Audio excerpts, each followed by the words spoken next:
Hola, buenas noches a todos. Es un placer estar aquí con ustedes. Bienvenidos sean todos ustedes otra vez y bienvenido, padre. Muchas gracias. Igualmente, bienvenidas y bienvenidos quienes ya están por aquí presentes, ¿verdad? Y con mucho gusto, entonces hoy continuamos recordando que estamos tratando de responder lo mejor posible a nuestra vida, ¿verdad? De alguna forma, tanto si nuestro tema es específicamente religioso espiritual, ¿verdad? Una respuesta a esta condición nuestra como si es humana. Solamente sobre esto quisiera subrayar que Dios nos hizo humanos. Yo creo que porque quiere que seamos humanos, ¿verdad? Ha de ser por eso, seguramente, si no, no nos hubiera hecho así. La frase de Dios me hizo humano y quiere que lo sea plenamente. Y hay muchas cosas o algunas cosas de nuestra vida que no entendemos. Quizá no las entendemos porque no las conocemos, ¿verdad? Y hay algo, o hay una cosa muy importante del ser humano, que es la forma en la que nuestras experiencias pasadas condicionan y guían nuestro presente. Y eso puede hacernos esclavos del pasado, o sea, repetir cosas del pasado en forma no tan saludable. Y por eso es que ahora vamos a desarrollar este tema, vamos a ver las etapas de nuestra vida, ¿sí? En el lenguaje que más o menos se usa en este tema, es algo así como decir, si algunas etapas de mi vida fueron dañadas, fueron heridas, ¿sí? Entonces, esos daños y esas heridas condicionan fuertemente mi vida presente. Y bueno, en esta ocasión, sí, yo creo que es importante el guiarnos por imágenes, por letras, etcétera. ¿Sí? Entonces aquí eh, pongo unas diapositivas y pregunto, ¿se ven por ahí las diapositivas? Sí, ok, perfecto. Ponemos aquí la pantalla completa. Bueno, ¿cómo le podríamos llamar a la temática que iniciamos el día de hoy? Porque seguramente nos va a ocupar varias sesiones, ¿no? Le llamaría Entendiendo y sanando las 8 etapas de la vida. ¿De dónde sale esto?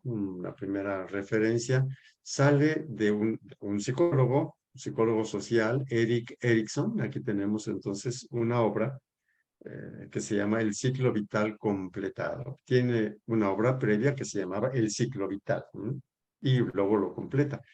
Sea como sea, aquí el objetivo es señalar quién es el autor. Si alguien quiere una lectura muy especializada, pues puede ir directamente a Erickson.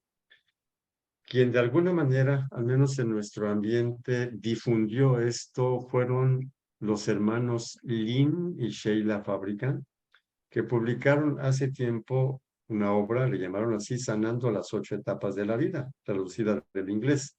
El libro original en inglés tenía exactamente esta misma imagen, ¿verdad? Después ha habido otras editoriales que lo han publicado y la han modificado un poquito. Por ejemplo, Cómo sanar las 8 etapas de la vida. Después, un autor llamado John Bradshaw publicó una obra que en español de México se llama Volver a la niñez. En España lo tradujeron Volver a casa, otra editorial distinta. Nosotros conocemos esta y se ocupa de las primeras 5 etapas de la vida, pero ya en términos muy prácticos. A mí me parece que los talleres de sanación del niño interior tienen su base en esta obra que está aquí, ¿verdad? Bueno, hago estas referencias, no vamos a repetir estas obras, ¿verdad? Quizá, seguramente, claro, las tendremos en cuenta, pero trataremos pues de dar un enfoque añadiendo algunas cositas que nos dicen las ciencias humanas, ¿sí? Entonces, sabemos que si no entendemos las etapas de nuestra vida, no vamos a hacer nada por modificarlas, sanarlas, etcétera, ¿verdad? Entonces, la primera es entenderlas y luego también saber tener algún caminito, alguna manera de sanar estas etapas de la vida. ¿Sí? Entonces, Ese es nuestro tema, con algunas referencias por allí. Aquí está el señor Erik Erikson, ¿verdad? Ya falleció, pero bueno, aquí está una fotografía de él. Y lo primero que quisiera hacer es dar una visión esquemática de las 8 etapas de la vida. Tienen ustedes aquí los nombres o no sé, las situaciones o lo que caracteriza cada etapa de la vida. Y entre paréntesis, ¿qué edades implica? ¿Sí? Entonces, muy rápidamente, por ejemplo, la primera etapa de la vida es desde el nacimiento hasta el año y medio. Perdón, me disculpas, la segunda etapa de la vida del año y medio a los 3 años, la tercera de los 3 a los 6 años, la cuarta de los 6 a los 12, la quinta de los 13 a los 20, 25 años, pues pongamos ahí más o menos, de los 13 a los 23. Estas primeras etapas van de alguna manera a determinar las etapas adultas, ¿sí? Que son mucho más largas. Aquí nosotros tenemos 3 solamente, acá tenemos 5, son 3. Pero aquí pongamos de los 23 a los 80 años, ¿verdad? Son mucho más años que todas estas juntas. Es importante porque digamos que más o menos hasta los 20 y tantos años, cuando ya la persona sale de la casa paterna para hacer su propia vida, diríamos que ahí termina las primeras 5 etapas de la vida y entra en estas etapas de la vida, ¿sí? Bueno, entonces, esta es vamos a decir así, la distribución. Muy rápidamente, ¿por qué estas palabras? Seguridad o inseguridad, autonomía o vergüenza, iniciativa o culpa. Lo vamos a ir desglosando cada una de ellas. Es lógico pensar que cuando nacemos, cuando tenemos 2, 3 meses, 5, un año, nosotros dependemos completamente de los otros. Y por lo tanto, se nos va a quedar grabada una imagen del mundo. Si fuimos atendidos correctamente, la imagen va a ser de un mundo seguro. De lo contrario, la imagen que nos queda es un mundo inseguro. El día de hoy vamos a tratar esta primera etapa. Vamos a ver cómo se fundamenta una cosa o la otra, de qué depende, ¿verdad?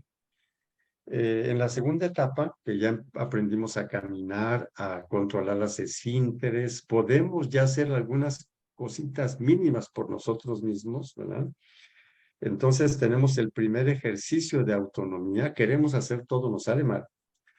Y si no fuimos guiados correctamente, es posible que no desarrollemos la autonomía correctamente y además suframos de vergüenza tóxica, ¿verdad? Nos avergonzaremos de cosas que no son motivo de vergüenza. La siguiente etapa, nosotros ya corremos, subimos a las camas, jugamos, ¿sí? Entonces tenemos mucha iniciativa, pero también puede ser que nos prohíban la iniciativa, condenen la iniciativa, o sea, y entonces generemos culpa. Aquí ya el desarrollo mental tiene la capacidad de como de atribuir responsabilidades, entre comillas, culpas y cosas por el estilo. La siguiente etapa de los 6 a los 12 es la edad escolar, la primaria. La palabra industriosidad, como es una industria, una fábrica, ¿verdad? Una fábrica, una industria produce bienes, produce cosas. Bueno, pues es la primera experiencia en la que nosotros aprendemos a producir y podemos convertirnos en personas productivas o improductivas. En el caso de que esta etapa se dañe por un montón de cosas, bullying, lo que sea, entonces generaremos inferioridad, complejo de inferioridad. La siguiente etapa es la etapa de la adolescencia, o sea, cuando como varones o como mujeres nos damos cuenta de nuestra condición masculina o femenina ya en términos de inclinaciones, energías y cosas por el estilo. Y puede ser que desarrollemos una identidad clara de la feminidad si es mujer, de la masculinidad si es varón, o puede ser que no, que haya una confusión de identidad. Y todo esto fueron etapas preparatorias para lo que luego va a ser la vida que ya depende de nosotros. Ya somos adultos. Entonces, más o menos de los 23, 25 a los 35 años es donde se establecen compromisos definitivos. Probablemente el más claro es el matrimonio. Generalmente en esta edad la mayoría de la gente se casa. También puede ser que alguien se case antes o después, ¿verdad? Si las personas logran, son capaces de construir una verdadera relación valiosa, una verdadera intimidad, fabuloso. De lo contrario, vivirán en el aislamiento. Vivir en la misma casa no implica o no necesariamente la intimidad. Puede ser que vivan aislados, ¿verdad? Como extraños, solos, cosas así. Después de los 35 años, la persona no solamente terminó su carrera, generalmente la termina en esta etapa de la adolescencia, sino que ya adquiere experiencia, ya es mucho más generativo, define mucho más. Y llega a la etapa de la generatividad, larguita, de los 35 a los 65 o un poquito más. Si una persona no desarrolló la capacidad de generatividad, entonces caerá en el estancamiento. Hay personas de más de 65 años que siguen siendo muy generativas y personas que a los 40, 50 ya están estancadas, ¿verdad? Y finalmente, la última etapa de la vida, de los 65 hasta la muerte, si la persona hizo algo, si sus etapas fueron sanas o si no fueron sanas porque no dependía de él, pero aquí trabajó estas cosas y sanó, su ancianidad será íntegra y sabia. Puede ser muy feliz la ancianidad. De lo contrario, desesperación. Entonces, estas son las 8 etapas de la vida que detectó Erik Erikson, ¿sí? Y entonces me parece importante porque en nuestra vida adulta nosotros podemos estar expresando daños de cualquiera de estas etapas, ¿sí? Nuestro objetivo entonces es no tanto el regresarnos aquí, no podemos regresarnos a la infancia, sino detectar qué de aquí, qué de estas etapas me está estorbando, ¿verdad? Me está haciendo que yo tome decisiones no sabias, sufrimientos inútiles, ¿verdad? ¿Qué es lo que hay aquí? ¿Sí? Entonces, este es, vamos a decir así, el panorama. El día de hoy veremos esta y así sucesivamente los siguientes sábados, las siguientes semanas. Cada una de estas, quizá en alguna de estas serán más de un sábado. Va a depender pues de cómo vamos desarrollando las cosas. Entonces, este es lo que nos proponemos iniciar el día de hoy, continuar los siguientes sábados. Para entender lo que acabo de señalar, regreso la diapositiva, o sea, cómo es que yo, por ejemplo, a los 35 años o 40, estoy sufriendo y dando señales al año de edad, lo que viví en esas etapas. ¿Cómo es posible que se explique esto? Y bueno, hacemos aquí una aplicación, o sea, llevamos en memoria, llevamos en memoria nuestra historia. Para ello voy a presentar uno de los descubrimientos de un médico neurocirujano, Wilder Penfield, que aquí lo tenemos. ¿Qué fue cuál es uno de los aportes? Es uno, no es el único. Ahora hay muchísimas más técnicas, ¿sí? Y bueno, aquí recordemos, hace algunos años las operaciones del cerebro se realizaban sin anestesia general. ¿Por qué? Pues porque el tejido cerebral no es sensible al dolor. Cuando decimos que nos duele la cabeza, algunas personas dicen, me duele el cerebro, es por el lugar donde sienten, sobre todo en la nuca, no es el cerebro el que le está doliendo, son las arterias, ¿sí?, que van por ahí, y las meninges, más no el cerebro. Si el cerebro no es sensible al dolor. Por lo tanto, en las operaciones del cerebro no era necesario dormir al paciente, sobre todo antes que la anestesia general era bastante peligrosa. Actualmente hay nuevas técnicas de anestesia general y pues prácticamente no se opera del cerebro estando despierta la persona operada.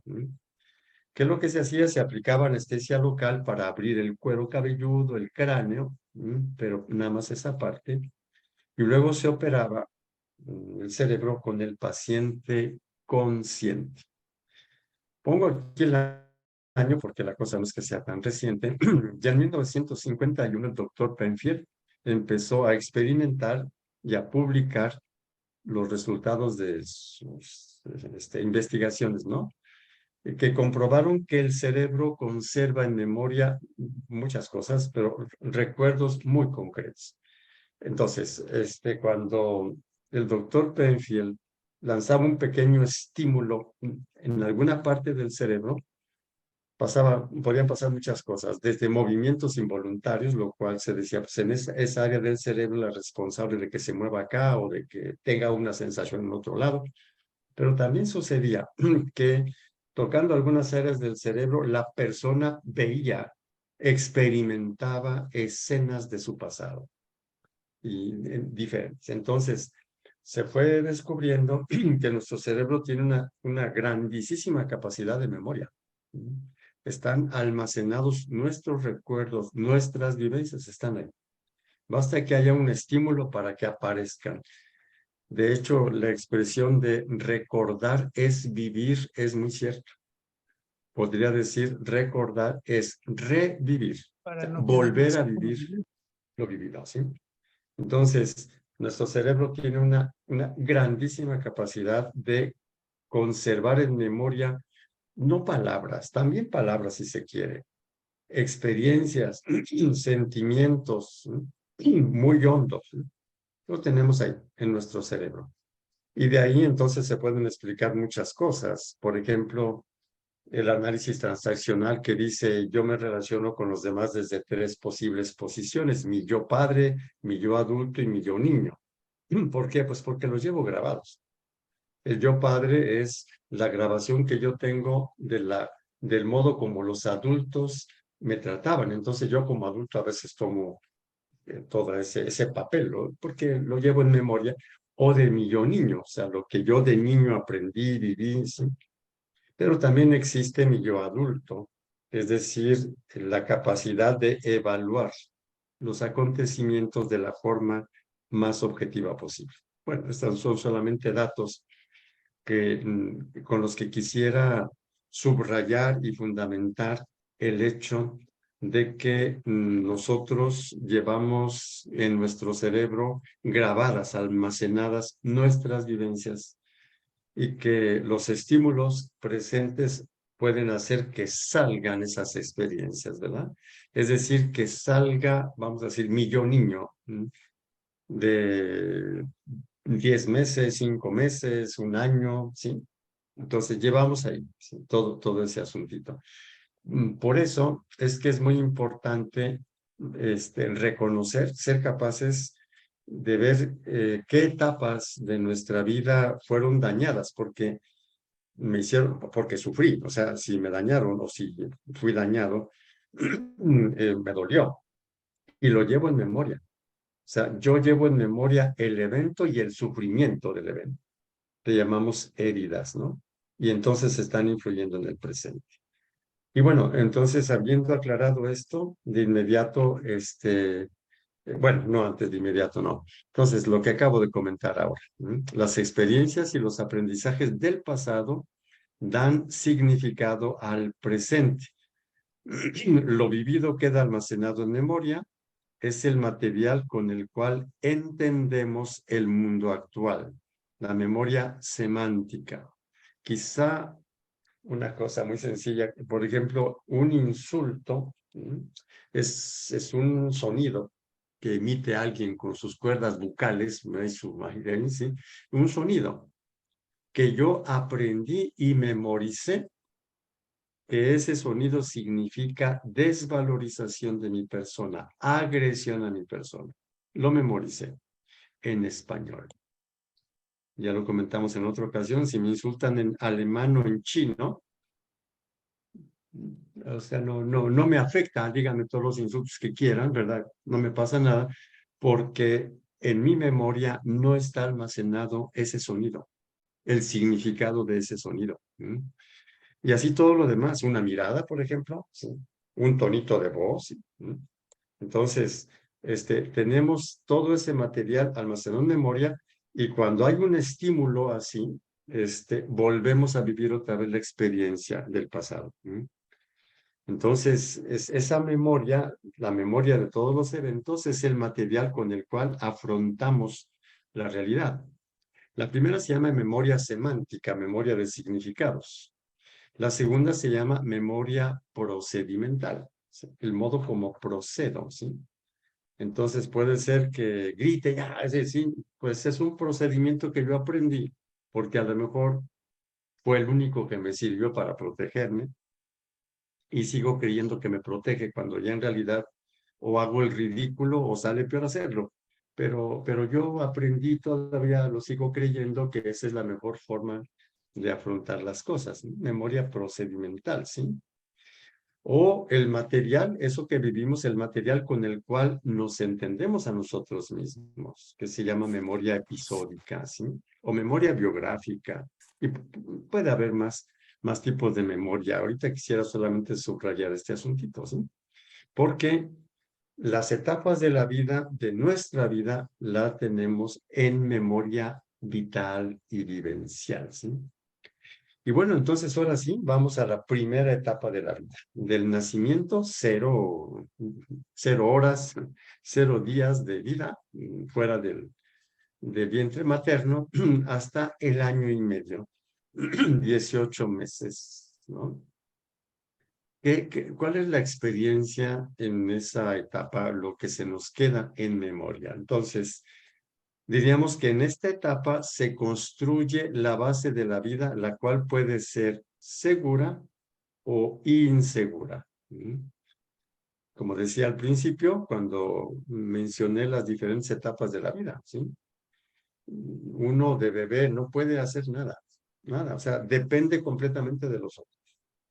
Imagínense ustedes que los adultos que nos cuidaron tenían su yo niño herido, ¿sí? Es decir, también ellos, ¿verdad?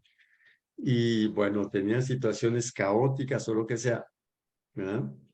Sus propios problemas que tenían que resolverlos como podían, y uno de bebé lo sufrió eso, ¿sí? ¿Cuál es la vivencia que le queda al bebé? Pues que el mundo es completamente inseguro, ¿sí? Y que está en memoria, ¿sí? Por eso, entonces, cuando esto sucede, entonces, en la vida adulta, ¿sí? Se va a manifestar, se va a notar esto, ¿sí? Va a ser un estado ordinario de inseguridad o inseguridad, ¿sí? Según la experiencia de cada quien, ¿sí? Entonces, digamos que será una persona serena, equilibrada, toma decisiones correctas, pertinentes. Seguramente su primera etapa de la vida, o fue sana o ya la sanó, ¿verdad? Que es lo que nos va a interesar a nosotros ahora. De otra forma, tendremos una persona insegura que se va a manifestar con mucha ansiedad, exageraciones, decisiones incorrectas, ¿verdad? Sí. Y se le llama seguridad de base. Se da, digamos que en principio, esa seguridad de base se da cuando el bebé es atendido correctamente en todas sus necesidades. ¿Y cuáles son esas necesidades? Aquí presentamos 5 grupitos de necesidades, ¿sí? Y decimos que el amor real y eficaz hacia un bebé se concretiza en las respuestas adecuadas a sus necesidades, no solo físicas, no solo comer, sino también de aprendizaje para la vida, etc. Virginia Satir, una especialista en el tema, dice esto, ¿no? Dice, el bebé tiene necesidad no solo de ser alimentado, ¿no? Tiene necesidad de estar confortable físicamente, con una temperatura tibia, que no padezca frío, etcétera, abrazado, ¿no? Necesita una continuidad en la relación, que sean las mismas personas las que lo atienden, ¿sí? Si no, no sabe ni quién. También necesita aprender a influir en las respuestas de otros, o sea, que le hagan caso, en otras palabras. Vamos a suponer que el bebé llora, y lo dejan ahí. Entonces el bebé aprende que no puede hacer nada en el mundo. O sea, que él haga una cosa o no la haga, no va a tener un resultado positivo, ¿no? Tiene necesidad de aprender a estructurar su concepto del mundo, o sea, de ver un poquito de orden, o sea, para entender cómo están las cosas. Si los adultos son volubles, caóticos, entonces el bebé no va a aprender a ver el orden que hay en la realidad, ¿sí? Va a estar confundido completamente. Necesita tener un buen concepto de sí mismo. ¿A través de qué cosa? Pues de una oportuna validación de sus necesidades, ¿sí? Si un bebé no recibió la debida atención a sus necesidades, pues él va a aprender que sus necesidades no valen, ¿no? Entonces son las necesidades. Esto nos puede ayudar a nosotros a entender las heridas, ¿no? Y son las que ahorita vamos a empezar a ver, ¿sí? A ver, ¿cómo sé yo si la primera etapa de mi vida necesita sanarse, ¿verdad? Está herida, lastimada, ¿sí? Y para ello, bueno, pues veamos los síntomas, o sea, cómo me doy cuenta, cuáles son las señales, ¿verdad? Que es importante sanar, ¿sí?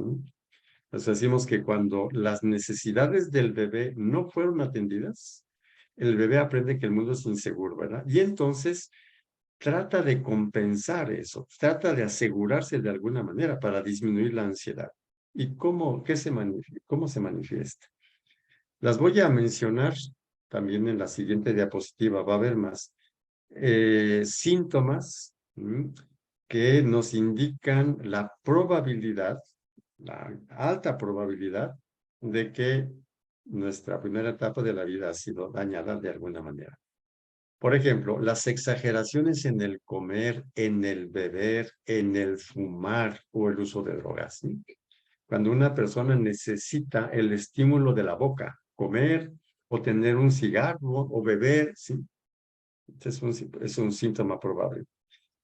Otro, dificultad para reconocer las señales de sus propias necesidades, ¿sí? No se da cuenta si está cansado, nada más anda de malas, pero sí, o que no ha comido, ¿sí?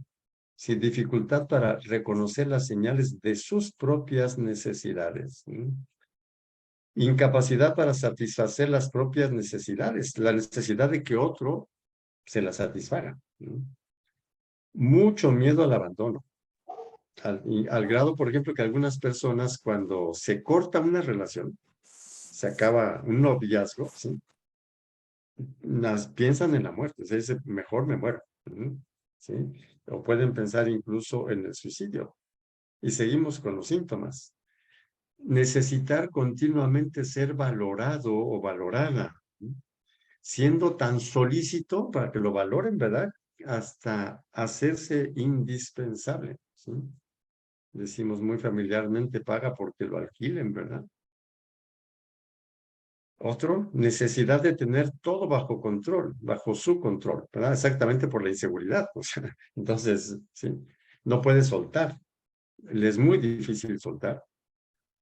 Siguiente, creer que no encaja en ningún lado o que la gente no desea su presencia. Y por eso cuando llega un grupo trata de pasar desapercibida, que nadie se dé cuenta que llegó, ¿sí? O en los eventos sociales, ¿sí? Y el pesimismo tremendo ante la posibilidad de iniciar una nueva relación, ¿sí? Difícilmente inicia una relación, la inicia y si se rompe, dice, no, no tiene caso. Otro síntoma, tener mucha necesidad de ser tocado o de tocar a los demás, ¿verdad? Y claro que el contacto humano es muy saludable, etcétera, cuando es claro, cuando es transparente, ¿no? Pero cuando una persona tiene necesidad de ser tocada o de tocar contra la voluntad de otro, etcétera, esa necesidad puede estar expresando una herida de la primera etapa de la vida. Otra, aceptar opiniones en forma ingenua y sentirse obligado a seguirla. Oye, esto, y sí, sentirse obligado, sin un cuestionamiento, ¿sí? O no saber lo que quiere. Es que no sé qué quiero, ¿sí? O sea, oye, esto, no sé qué quiero, ¿verdad? Siguiente, dificultades para ser espontáneo. Tiende a ser aprensivo y alarmista, o sea, se alarma por cosas que son, sí, un poquito incómodas, un poquito riesgosas, pero no para tanto, ¿verdad? Ser aprensivo, ¿no? Y o le cuesta trabajo vivir con plenitud una experiencia, ¿no? Va de vacaciones y está viendo el programa de la empresa y sí, está en el mar y el mar ni lo ve, porque no puede vivir la experiencia, una experiencia espontánea o positiva, porque el mundo es inseguro y pues hay que seguir controlando mucho las cosas, ¿sí? Entonces, cuando una persona tiene varios de estos síntomas, ¿sí? 4, 5, uno dice, pues aquí prácticamente es seguro que la primera etapa de la vida está herida. Vamos a tratar de entender cada una de estas a la luz de lo que señalábamos anteriormente, ¿sí? La memoria, ¿sí? Es decir, ¿cómo se explica que esos síntomas que acabamos de señalar, qué relación hay con la primera etapa de la vida, ¿sí? Y entonces, regreso aquí también las diapositivas. Y la primera cosita, ¿verdad? Decíamos que el primer síntoma es tener problemas con la alimentación, ¿verdad? Mucha necesidad de comer, aunque ya no hay hambre, lógico, ¿verdad? Porque vamos a suponer que a un bebé le descuidaban la alimentación, entonces el bebé siente que se va a morir de hambre, no puede calcular el bebé. Le dan de comer y ¡bum! Bueno, así. Entonces, esta ansiedad queda. Entonces, una manera de disminuir esta ansiedad de la carencia es tener lo más frecuentemente posible la sensación de que está seguro en este mundo, de que no se va a morir de hambre. Entonces, aquí, como comentamos, vamos a tratar de ir entendiendo esto. Cuando el bebé tiene hambre, necesariamente sufre la frustración durante el breve tiempo en el que los adultos llegan para satisfacerlo. Un poquito de frustración es saludable y no se puede llegar directamente. El problema es cuando se rebasa un cierto límite. Es decir, cuando los adultos son solícitos, pues tardan tiempo breve y el niño ahí le ayuda a entender que el mundo no es una prolongación de sí mismo ni que nada, un poquito, pero tiene un límite de aguante, ¿no? Entonces, cuando pasa más tiempo, el bebé no puede decir, mi mamá está cansada, yo estaba ocupada y al rato llega. No, no llega y cree que nunca va a llegar, ¿sí? Como si el hambre fuera a ser eterno prácticamente. Entonces, la ansiedad del bebé es muy, muy grande, ¿sí? Entonces, cuando le llega el alimento, el alivio es enorme, ¿sí? Y esta sensación de que falta, de que no hay, ¿sí? Y que cuando come menos mal, pues entonces para bajar esa ansiedad come. ¿Sí? Cuando está en la vida adulta y come, entonces experimenta esto que tiene en memoria. ¿Sí? Por eso los síntomas son la exageración en el comer, sí, en el beber, fumar, por ejemplo, sí, tener aquí en la boca algo es consumir drogas y cosas por el estilo, ¿sí? Así podríamos nosotros entender cómo o por qué ese síntoma puede significar eso, ¿verdad? Y seguimos con otras de los síntomas que decíamos, ¿sí? Es decir, en la memoria tenemos el recuerdo, la vivencia de que nuestras necesidades no son importantes, no importa mi necesidad. Entonces, en la vida adulta, pues me es difícil reconocer mis propias necesidades, ni siquiera sé que las tengo, ¿verdad? Y la incapacidad para satisfacerlas. ¿Sí? Entonces, son eso, pues porque no importaban, ¿verdad? No fueron validadas las necesidades de uno. El hecho de no haber sido atendido adecuadamente implicó que las propias necesidades no fueran tomadas en cuenta, y no se aprendió a tomarlas en cuenta. Entonces, digamos que sería ese punto. No necesariamente fue mal, bueno, casi nunca o nunca fue mala voluntad de los papás. puede haber situaciones muy complejas, ¿no? Y también aquí con mucha confianza, como siempre les comento, ¿verdad? Les comento que eh, yo tuve problemas serios de salud desde los 5 meses, ¿no? Con unas fiebres enormes, tratamientos de inyecciones muy dolorosas, un bebé de 5 meses, y luego la operación de adenoides y la sed, ¿no? Que no se podía tomar agua en, no sé, 2 días, un día, ¿sí? Y yo recuerdo que allá, hasta una cierta edad en la que, bueno, trabajar este asunto, pues ya no, pero una de dos, o no tomaba agua y ni cuenta me daba de la sed, o cuando tomaba un poquito de agua, un vaso de agua, me lo tomaba de sin despegar el vaso todo, absolutamente, ¿sí? O un refresco, completo, así, ¿sí? Entonces, claro que uno no se da mucho cuenta, pero en realidad uno está respondiendo, o sea, se conecta uno de alguna manera con esa experiencia que necesita ser satisfecha, ¿verdad? Vamos a ver después cómo más o menos, o cuáles son los caminos de sanación de estas heridas de la vida, ¿no? Pero bueno, solo un ejemplo, digamos así, bastante claro, ¿no? La memoria del contacto, ¿sí? Síntoma, tener mucha necesidad de ser tocado o tocada o de tocar a los demás y no poder distinguir, ¿sí? En el inicio de la vida, la necesidad de contacto es esencial. Incluso, iba a ponerle etapa cero, ¿no? Pero cuando nosotros estamos en el vientre materno, estamos todos protegidos. ¿Y cuál es la sensación? Toda la piel. Estamos en contacto continuamente, ¿sí?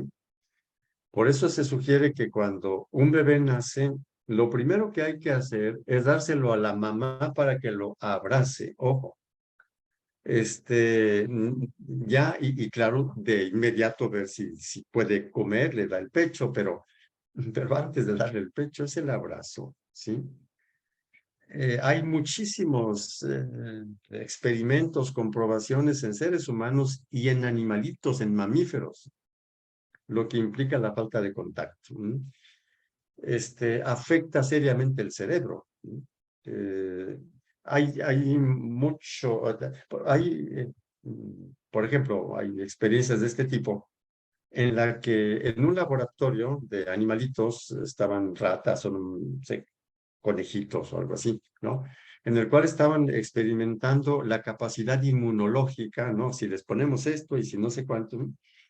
A varios grupos así de animalitos y no sabían los científicos por qué uno de esos grupos estaba muy fuerte. Tenían exactamente los mismos tratamientos, experimentos químicos, alimenticios, de vitamina, lo que fuera, ¿sí?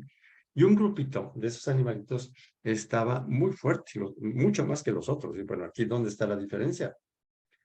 Y bueno, había diferentes cuidadores. Lo que pasa es que el cuidador de ese grupo tomaba los animalitos, los apapachaba, y eso fue lo que hizo la diferencia. Después se ha visto que con los seres humanos también sucede así. Es decir, cuando un bebé es abrazado, se siente muy bien y claro que su cerebrito eh, libera endorfinas, etcétera, sus sistemas vitales se hacen más fuertes y cosas por el estilo, ¿verdad? Entonces, decimos, si un bebé no es tocado, no crece. O sea, si lo dejan ahí, sin le dan de comer, lo calientan, todo lo que ustedes quieran, pero no lo abrazan, no crece. Se enferma muy fácilmente y es muy probable que muera. Se sabe en un hospital de Alemania, tendría que acordarme el lugar, llegó un médico nuevo al área de bebés y vio a una mujer que tenía 2 o 3 bebés cargando y nada más ahí cargándolos, ¿sí? Y les pregunta a las enfermeras, oye, esa mujer, ¿cuál es su función aquí? Le respondieron, cuando nos damos cuenta de que un bebé como que ya no tiene remedio, que ya se va a morir, se lo damos a esta señora nada más para que lo tenga abrazado todo el tiempo. Y la mayor, ya la mayoría de las veces no se muere, sino que va y se sana, ¿verdad? Entonces, cuando la necesidad de ser tocado se frustra en modo desproporcionado, el bebé experimenta una situación dramática de desamparo. Por eso cuando es tocado experimenta un gran consuelo. Ser tocado y tocar a las personas puede ser experimentado en términos preconceptuales, impulsivos, como algo esencial para disminuir la angustia. Aquí también puede ser que una persona tenga mucho miedo al contacto. ¿Por qué? Pues porque de pequeño el contacto era horrible, ¿verdad? Y bueno, vamos luego más adelante a ver este asunto. Pero entonces, por esta razón es por la que la necesidad, todos tenemos necesidad de contacto, pero la necesidad inadecuada seguramente puede ser un síntoma de una herida en la primera etapa de la vida. La memoria del abandono, ¿sí? ¿Cuál fue el síntoma que dijimos que vimos? Miedo exagerado al abandono y en ocasiones puede llevar a pensar en el suicidio o en la muerte o querer morirse, ¿sí? Querer desaparecer. ¿Mm? Las situaciones en las que el adulto se siente abandonado lo conectan con situaciones infantiles de abandono, donde el abandono era no, trágico, ¿no? Terrible, ¿sí? Este síntoma puede hacernos ver lo esencial que es para un bebé el ser protegido y acompañado y lo dramático que es el abandono y el descuido. Es aquí donde una persona puede someterse a maltratos, explotaciones, etcétera, por la necesidad de no ser abandonado, ¿no? O sea, puede crear situaciones muy negativas en la vida adulta. Y estamos hablando entonces de una herida en la primera etapa de la vida. Pensemos en la memoria de la necesidad de ser tomado en cuenta. O sea, que si lloro, bueno, como ve, ¿verdad? Pues me hagan caso, ¿verdad? Si me río, pues también que, ¿sí? Entonces, cuando no ha sucedido eso, la persona se hace muy susceptible. Tiene muchísima necesidad de que le estemos diciendo que viene, etcétera, etcétera. Se llama hipersensibilidad o susceptibilidad.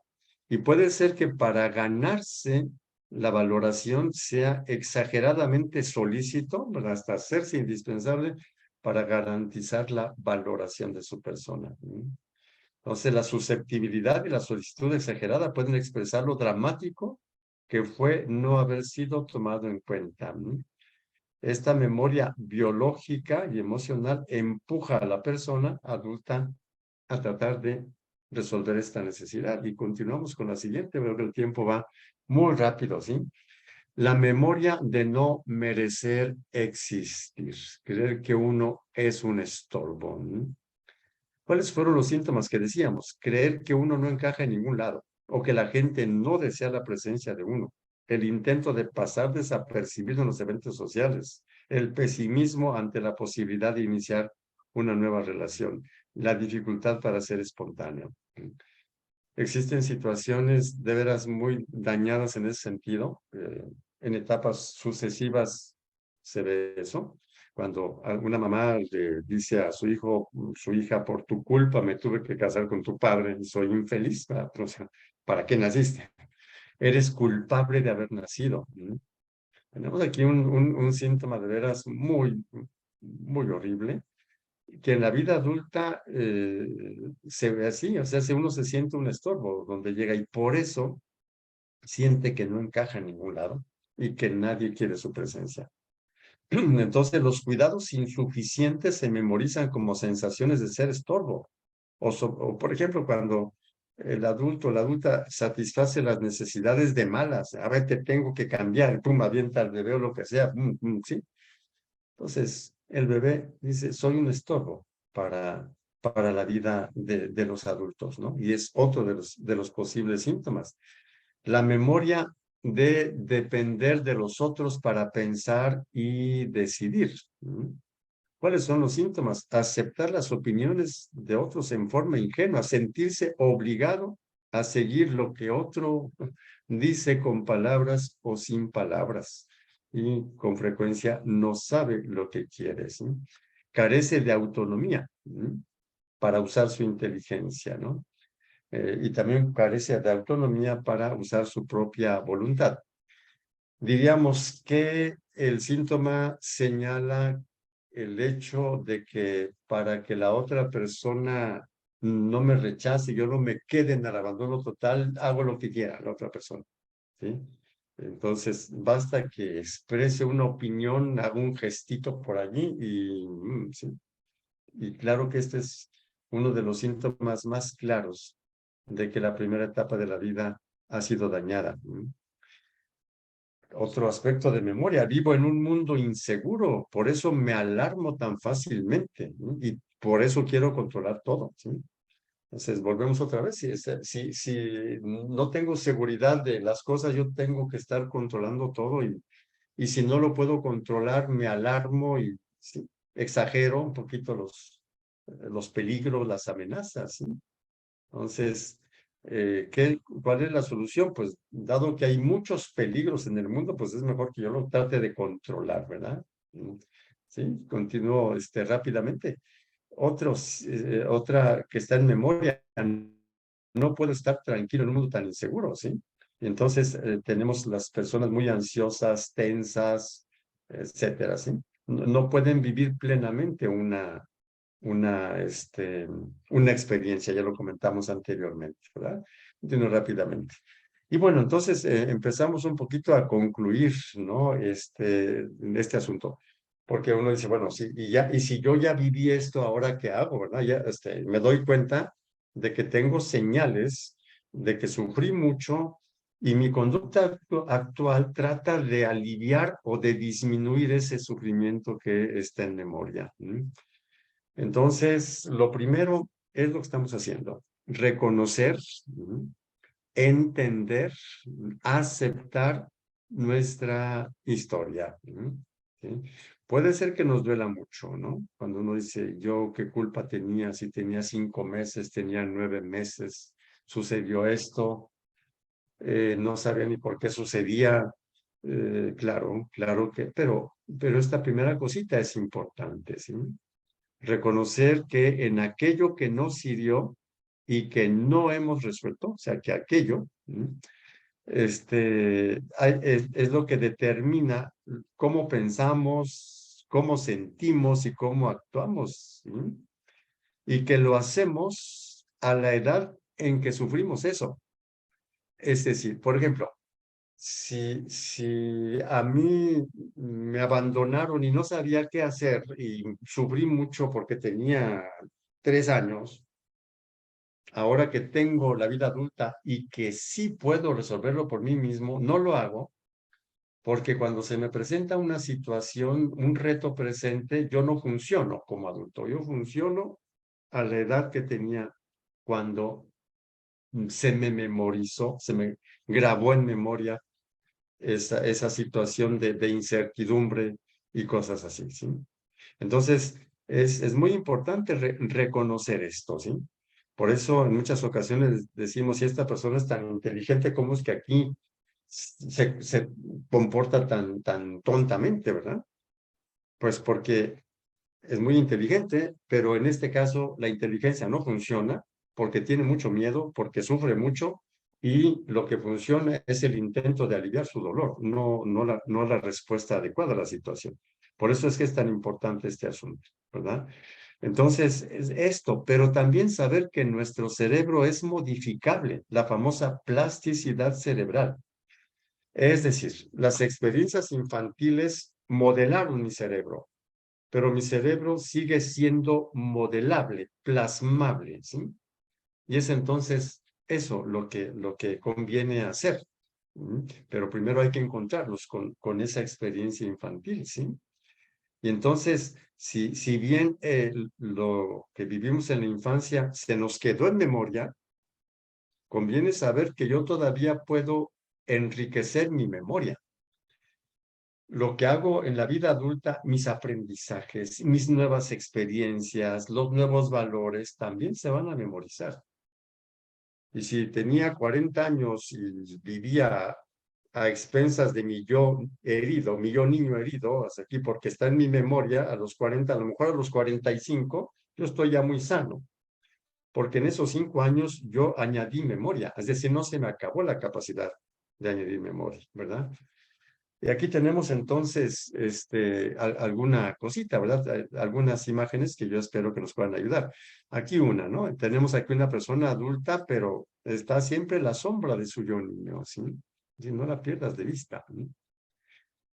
Aquí hay dos imágenes de una película que muy sabia en relación a lo que estamos hablando ahora, que se llama Mi encuentro conmigo, ¿verdad? El actor principal, Bruce Willis, ¿no? Joven, ya, en la película en la cual su yo niño aparece en un cierto momento y le estorba, o sea, él quiere que se vaya el yo niño, o sea, lo rechaza tremendamente.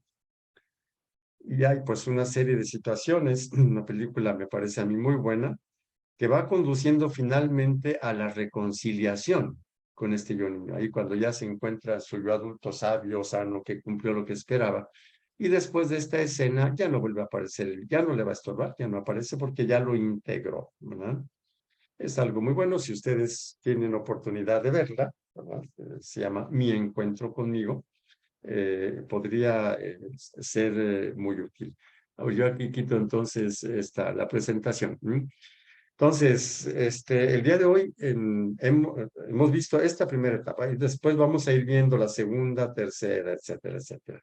Pero bueno, yo aquí me detengo y como siempre, ¿verdad? Si hay reacciones serán bienvenidas. Muy bien. Si alguien tiene alguna pregunta, están abiertos los micrófonos para quien tenga algún comentario, alguna pregunta, cualquier cosa. Adelante. Si es que hay, si Que no no hay. que no les amedrente su yo niño, su Que yo no les niño dé herido. miedo. Ajá. Claro que si no hay preguntas, no hay problema. O sea, yo hago una conclusión tranquilamente, ¿verdad? Ujú.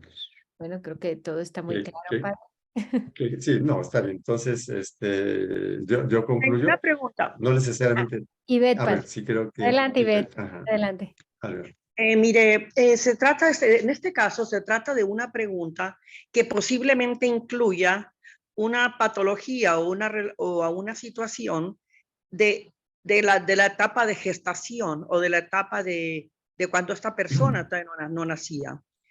Es una amiga que tuvo, que cuando quedó embarazada, no quería aceptar a su bebé. Ella ya había tenido una niña, parece que el matrimonio no andaba muy bien y la niña tenía menos de un año cuando ella salió embarazada, entonces como que no aceptaba ese embarazo, ¿no? Entonces, conforme se desarrolló ese embarazo, ella no quería, ella sentía que no quería a su bebé, siendo ella una persona muy cristiana, pero eso era lo que ella sentía. Posiblemente ella también estaba deprimida, ¿no? Nace la criatura naturalmente y se desarrolla y es muy depresiva la muchacha.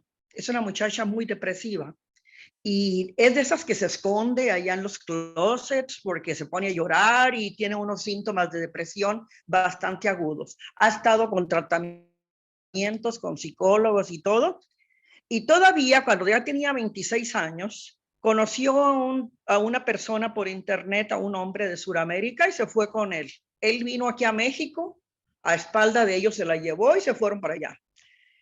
Duró más de 20 años allá en Sudamérica. La relación fracasó porque el tipo con el que se fue también era depresivo, también tenía ciertas tendencias y como que no se adaptó. No, ella no maduró en sus relaciones, ¿no? Creo que no tenía capacidad de incluso desarrollar una relación. Entonces mi pregunta es, está hablando usted ahorita de las primeras etapas, de los primeros años, ¿no? Las heridas de los primeros años. ¿Cómo pudiéramos acomodar la posibilidad de heridas que pudieran haberse gestado, que hubieran empezado antes del nacimiento? Sí, claro que fue la etapa cero, que en alguna otra ocasión la he presentado, ya dije, o dejamos la etapa cero, pero la comentamos entonces ahorita brevemente. Nosotros iniciamos la existencia siendo una sola célula, ¿verdad? Es un óvulo fecundado. El óvulo tiene una estructura, un cascarón. Es un cascarón, entre comillas, que tiene una estructura muy especial entre el espermatozoide y se crea una célula en el centro, dentro de ese cascarón que a un cierto momento se va a romper. Y esa primera célula tiene un programa impresionante en el núcleo, que es el ADN, que tiene programado, ¿verdad?, cómo ir multiplicando las primeras células, ¿verdad?, las que va a ser el cuerpo, la que va a ser la placenta, y hasta ir formando un cerebro e ir formando todos los demás órganos. Y más o menos a los 4 meses y medio de gestación, ya creó casi 100.000 millones de neuronas cerebrales, ¿sí? De células cerebrales, en el lapso de 3 semanas que aparece ya la primera señal hasta el nacimiento, 4 meses, poquito menos de 4 meses y medio, ya 100.000 millones de neuronas correctamente estructuradas. Después de Impresionante. los 4 meses y medio, el cerebro ya empieza y quizá un poquito antes también, a crear las primeras conexiones que son que se hacen dentro del útero, ¿sí? Entonces, la mamá cuando camina mece, o sea, va caminando, ¿sí? Entonces, por eso cuando nace y lo mecen al bebé, se tranquiliza porque ya tiene memoria de eso, ¿sí? Y también cuando hay movimientos bruscos, golpes, gritos o lo que sea, pues también brinca y también se tensa un poquito, ¿no? Y entonces eso afecta un poquito a estas cuestiones, ¿no? Que pueden ser problemas de mucho miedo y cosas por el estilo, ¿no? Y después cuando nace los mensajes de los adultos, etcétera.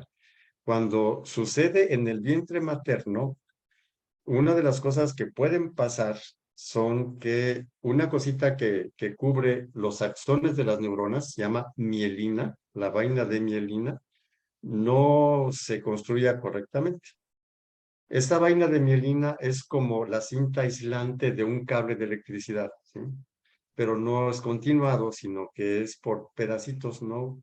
En razón de la velocidad del impulso nervioso, el impulso eléctrico, electroquímico, ¿no? Entonces, ese tipo de cosas son las que afectan un poquito. Algunos consideran que la molestia de la mamá, porque siempre que nos enojamos se modifica un poquito nuestra química, una química contaminada, ¿sí? Le influye un poquito al ser humano que está en el vientre de su madre, creándole, pues sí, lo que se llama depresión, ¿sí? Entonces nace un poquito así, ¿sí?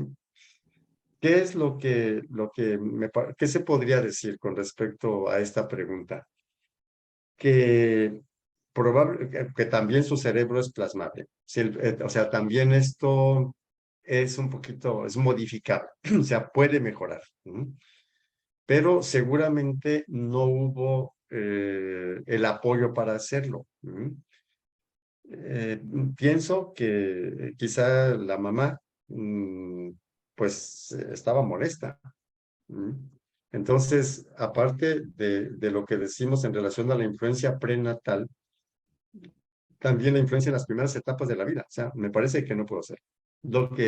Ahorita digo algo más, pero lo que quizá hubiera podido suceder es, o hubiera sido deseable, es que, pues al darse cuenta la mamá cambiara y ofreciera otro tipo de situaciones, ¿no?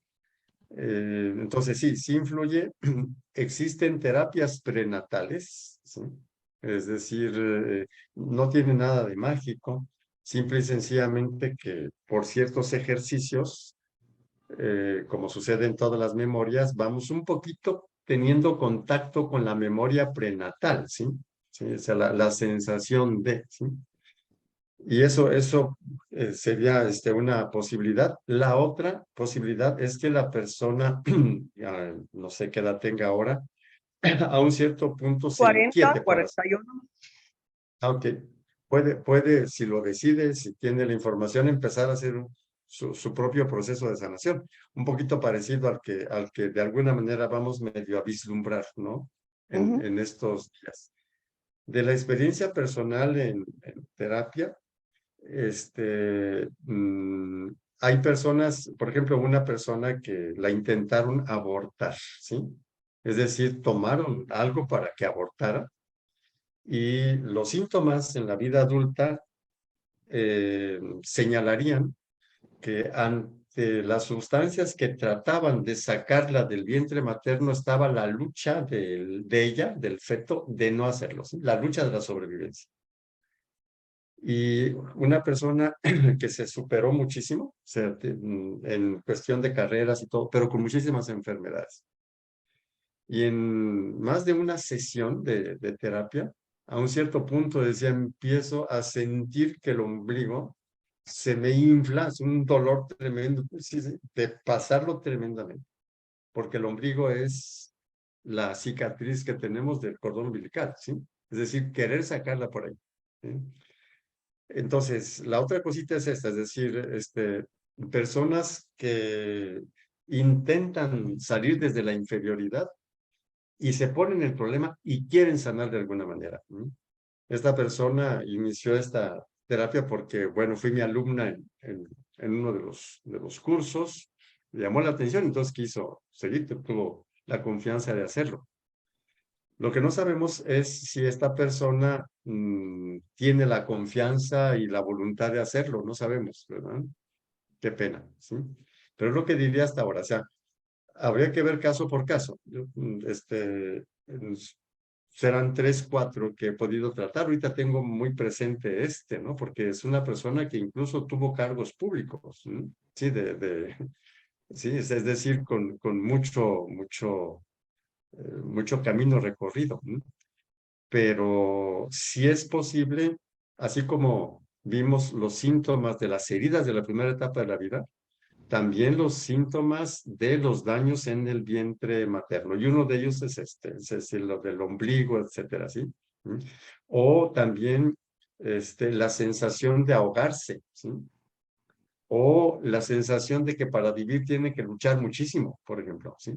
Cuando es un intento de aborto, ¿sí?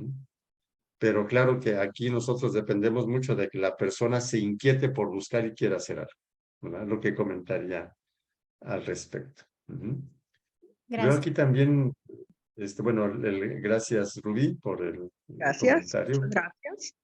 Y Ofelia, ¿no, Fe? Que dice, ¿qué sucede con las personas que rechazan el contacto físico?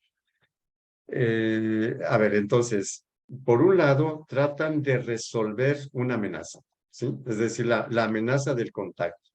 Pero por otro lado, pierden toda la estimulación de la vida, o sea, ¿sí? la vitalidad, ¿sí? Que viene con el contacto. Cuando el contacto es saludable, cuando las personas adultas están de acuerdo, el abrazo tiene un significado claro, transparente, ¿sí? Claro que es muy sanador, ¿sí? Las personas salen hasta revitalizadas.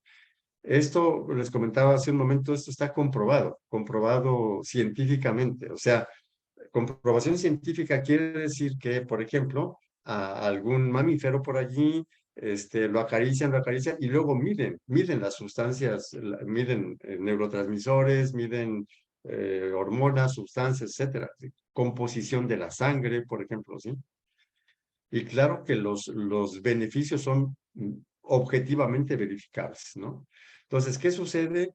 Pues bueno, pues es mejor si la persona tiene miedo al contacto, pues que no tenga contacto, o sea, porque va a estar, ¿sí? Pero va a faltar un poquito lo otro, ¿verdad? También puede ser al revés, o sea, que haya un contacto no deseado, tampoco es que sea tan saludable, ¿no? Y por eso vamos a verlo pues en las etapas siguientes, ¿no? Por eso tan importante la capacidad para entender el verdadero significado de algo, el verdadero significado de la comunicación no verbal, ¿sí? Pero bueno, la pregunta era, ¿qué sucede con las personas que rechazan el contacto físico? Bueno, pues viven protegidas del contacto físico, pero no no estimuladas, ¿verdad? Es decir, sí, con menos, no sé cómo decir, estímulos para generar situaciones saludables, ¿sí? Lo que comentaría en relación a esto. Ujú. Muchas gracias, padre. No sé si alguien más tiene algún comentario, alguna pregunta. Benjamín, Bueno, muy adelante. bien, Benjamín. ¿Qué tal? Buenas noches. Padre, Buenas. lo que pasa es que viendo esta situación y en el marco ya de nuestra religión como cristianos, eh, por ejemplo, ya le había hecho una pregunta hace tiempo, pero en lo que son los seminarios o la formación de los sacerdotes, la parte de la psicología está tomando como una importancia relevante, como algo fundamental y necesario para que esta cuestión de la religión fragüe, o sea, ¿cómo decirlo? Mm, Más efectiva en el sentido de tratarnos de forma más humana, porque a veces las cuestiones parecen ser más dogmáticas, más autoritarias y menos comprensivas en las partes ya que requiere nuestro ámbito actual en el 2023, ¿verdad? Con tantos avances, tantos adelantos. ¿Es posible que se pudiera estar desarrollando o creando esta parte de una psicología como parte fundamental en la formación no solo de los sacerdotes, sino de quien se dedica pues ¿cómo decir? Al ministerio o a la misión de la iglesia? Sí, de hecho, ya casi es normal que en las casas de formación religiosa haya psicólogos. Eso ya es casi, ¿sí? Incluso ya también hay un pronunciamiento oficial de la iglesia. Ahorita tendría que acordarme del documento, ¿no? La intervención del psicólogo en las casas de formación sí existe. Pero sigue siendo un reto, porque de alguna manera entender la psicología dentro de un contexto más antropológico, filosófico, teológico, no siempre existe. Es decir, aquí lo que cada vez me resulta más claro, que no es lo mismo estudiar psicología inmediatamente después de la prepa, a estudiar psicología después de una licenciatura en filosofía, por ejemplo. ¿Sí? Entonces, lo que va aprendiendo el futuro psicólogo después de la prepa lo aprende así como sin otra base, ¿sí? Y en cambio el otro tiene una visión de significados filosófica y luego estudia psicología, lo integra de una manera muy, muy diferente. Esto lo he podido constatar con los alumnos adultos, los alumnos que están en psicología o en desarrollo humano en la universidad, que son adultos, están haciendo una maestría o un doctorado. A veces quedan muy sorprendidos, ¿verdad? De algunas cosas que no habían considerado. ¿Por qué? Pues porque su formación inició de inmediato con la psicología, ¿sí? Y eso es lo que hace que entonces, en algunas ocasiones, los formadores y los psicólogos tengan, o sea, no siempre estén tan muy de acuerdo, ¿verdad? Y tengan que ponerse un poquito de acuerdo, ¿no? Recuerdo que hace unos 4 o 5 años, bueno, fui allá con mi congregación salesiana en un encuentro entre formadores y psicólogos, porque había esta cuestión. La conclusión fue que los psicólogos deben estudiar un poquito más de filosofía y teología y los formadores un poquito más de psicología. Es decir, deben tener un lenguaje un poquito más común, más entendible y un poquito más de conocimiento de la otra parte, ¿verdad? Entonces, sí, ya está, pero no porque se puso el psicólogo ya la cosa es sencilla, no es tanto. También está, por ejemplo, el reto de ver a quién le hacen caso, al formador o al psicólogo. ¿Sí? ¿Sí? Entonces, debe quedar muy bien delimitado cuál es la función de uno y cuál es la función de otro. porque estaría los formadores, o sea, los superiores de los seminarios o casas de formación, los confesores de los seminaristas o sí, los directores espirituales y los psicólogos, ¿sí? Entonces, todos tienen que tener pues un poquito de conocimiento del todo para ver cuál es la función de cada quien. Entonces, sí lo hay, quizá no en todos, se está empezando apenas, creo que hay camino por hacer, pero bueno, ya se está al menos empezando, ¿verdad? Y aquí Marta Cebes hace una pregunta, ¿verdad? Si cuando somos padres de hijos adultos y reconocemos lo que sin saberlo dañamos a nuestros hijos, ¿qué nos corresponde hacer? Nada, nada. Si les escandalicé, qué bueno, no, pues ya son adultos. ¿Por qué digo que nada?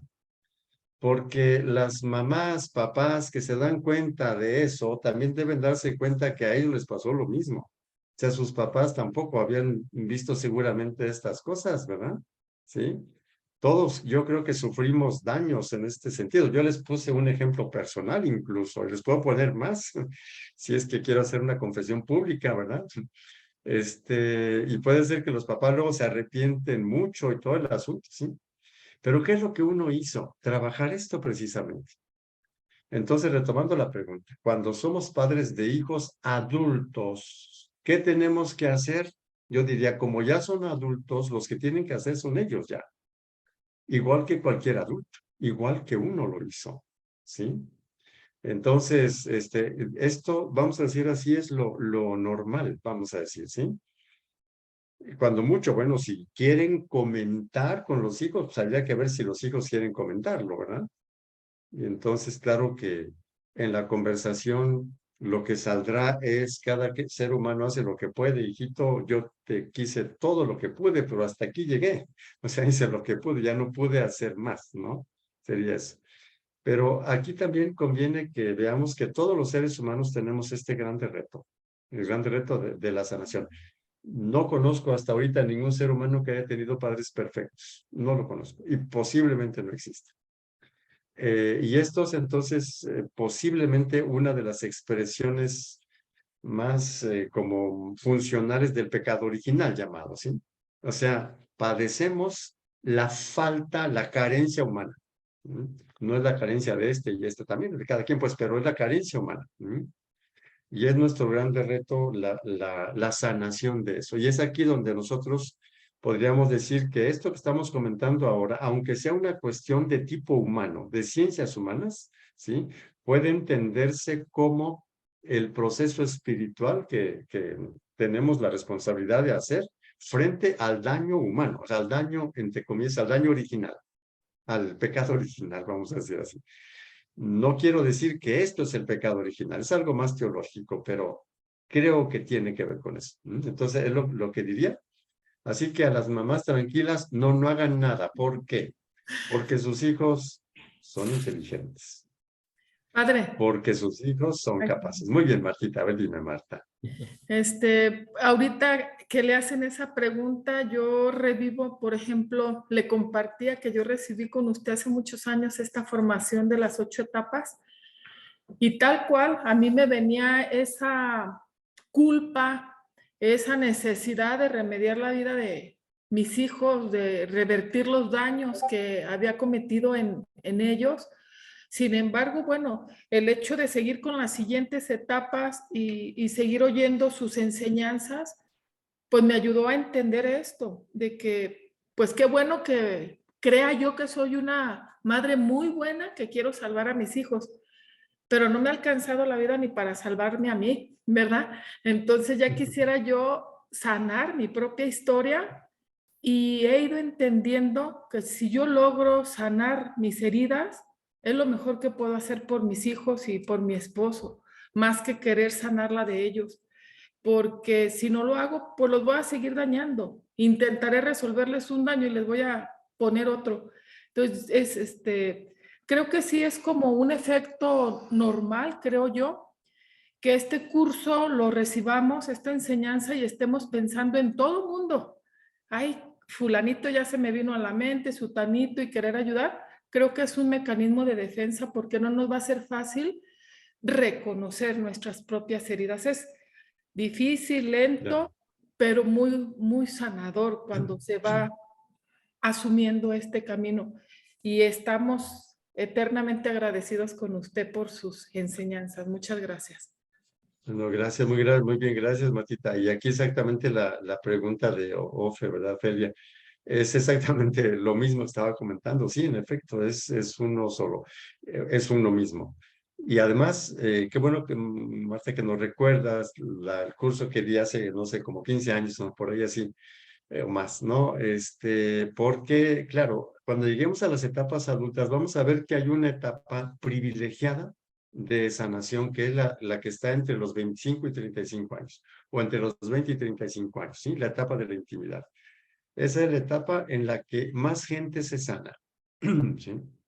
Les adelanto un dato de tantas investigaciones que hay. Entonces, hubo una en la que se seleccionó a niños problema, niños y niñas problema, con familias muy disfuncionales, y entonces la predicción psicológica era: estos van a ser problemáticos en la vida adulta, miren, tienen toda esa problemática, ¿sí?